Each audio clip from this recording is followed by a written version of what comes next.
हम अभी असम में माटिया की ओर जा रहे हैं, जो कि ग्वालपारा डिस्ट्रिक्ट में है। ये जगह करीब गुवाहाटी से 200 किलोमीटर दूर है और ये वही जगह है जहाँ पे सरकार एक ब्रांड न्यू डिटेंशन कैंप बनाए जा रहे हैं, जहाँ पे वो प्लान कर रहे हैं कि करीब 3000 डिटेनीज को रखा जाएगा। एनआरसी के बाद जब 19 लाख लोग एनआरसी से बाहर है, ये गवर्नमेंट की तैयारी है जो नए फॉरेनर्स डिटेक्ट होंगे उनको हाउस करने के लिए।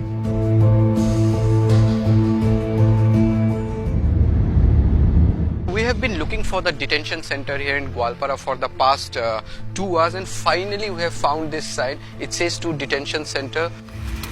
ভাইটি এই নতুন ডিটেনশন সেন্টাৰটো কিমান ভিতৰত? হা ইয়াৰ পৰা 1 কিলোমিটাৰ হ'ব। And at the distance that's where the new detention camp is being built.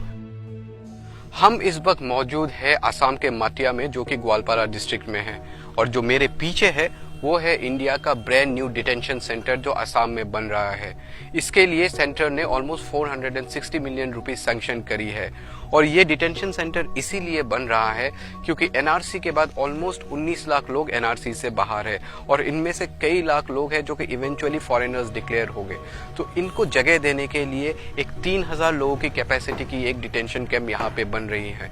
Currently Assam में 6 डिटेंशन कैंप्स हैं और ये जो है ये 7वां डिटेंशन कैंप बन रहा है। फाइनली जो प्लान है वो ये है कि इवेंचुअली असम में ये लोग 10 डिटेंशन कैंप सरकार बनाना चाहती है।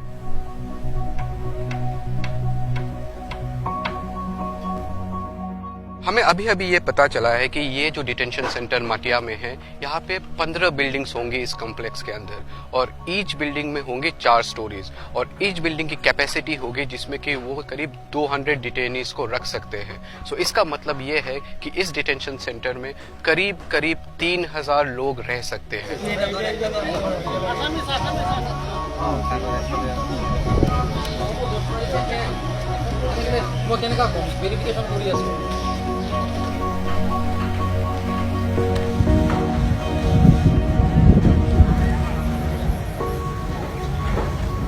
The contractors who have been building this detention camp, they have told us that there's immense pressure on them to complete the detention camp at the earliest. It was supposed to get completed in August, but now it is being said that it will eventually get ready only in December. And this sort of coincides with the date of 120 days by which people have to file their appeals in the foreigners tribunals in Assam. These are the 19 lakh people whose name has not featured in the NRC list.